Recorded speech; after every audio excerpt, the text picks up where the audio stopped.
ধন্যবাদ প্রথমে আপনাদের ঈদ এবং ঈদ উল আজহার শুভেচ্ছা।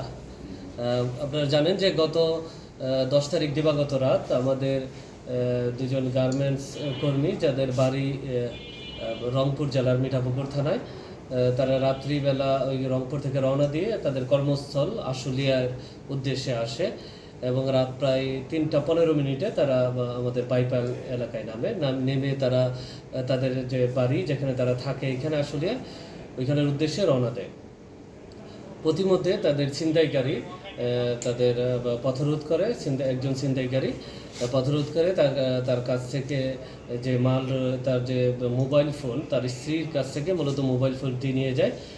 তার হাজব্যান্ড এতে বাধা দিলে তাকে ছুরিকাঘাত করে।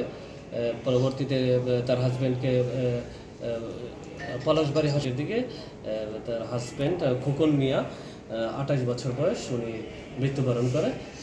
এই ঘটনার সাথে যে জড়িত আসামি মাসুদুর রহমান ওরফে অনেকেই জামাই মাসুদ নামে চিনে বা কোথাও কোথাও সে রানা নামেও পরিচিত, তাকে গ্রেফতার করা হয় এবং তার কাছ থেকে যে ছুরি দিয়ে হত্যা করেছে সেই আলামতটি তার দেখানো জায়গা থেকে উদ্ধার করা হয় এবং পরবর্তী যে আমরা খুব শীঘ্রই তাকে আমরা কোর্টে প্রেরণ করছি।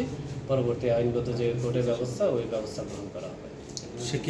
এখন পর্যন্ত আমরা জানতে পেরেছি সে একাই ছিল এবং তার মোডাস অপারেন্ডি যেটা মানে কাজ করার ধরন যেটা, এটা সে সাধারণত একাই এই কাজগুলো করে থাকে এবং তার বিরুদ্ধে ইতিপূর্বে একই ধরনের একই নেচারের একটা মামলা ছিল।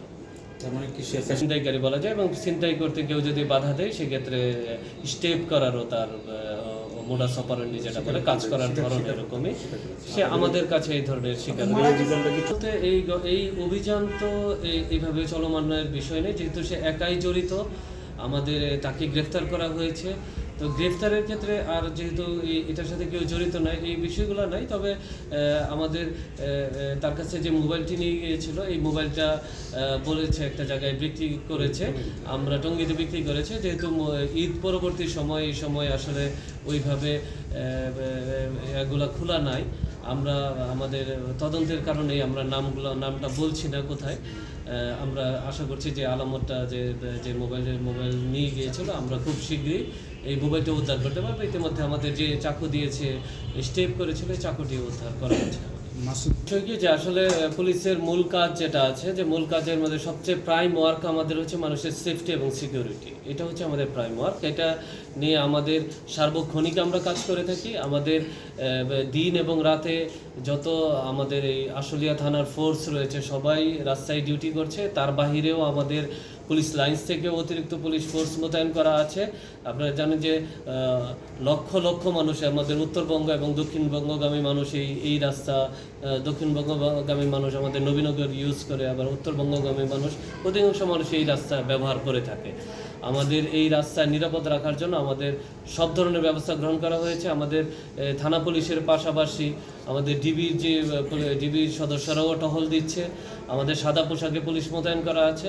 সুতরাং এই রাস্তাঘাটে নিরাপত্তার নিয়ে শঙ্কিত হওয়ার কোনো কারণ নাই, আমরা সবসময় আছি এবং আপনাদের মাধ্যমেও যারা আছে সাভার এবং আশুলিয়ায় যারা ফিরে তো আসছেন এবং বসবাসকারী জনগণ, তাদের আমরা বলবো যে যদি কোনো সময় দেখে যে কোনো ক্রাইম হতে যাচ্ছে বা হওয়ার সম্ভাবনা আছে, কারো দৃষ্টিগোচর এরকম হয়, আমাদের তাৎক্ষণিকভাবে তথ্য দেওয়ার অনুরোধ করব জনসাধারণকে এবং আপনাদের অনুরোধ করব যদি আপনারা এমন কিছু দেখেন আমাদের তথ্য দিন।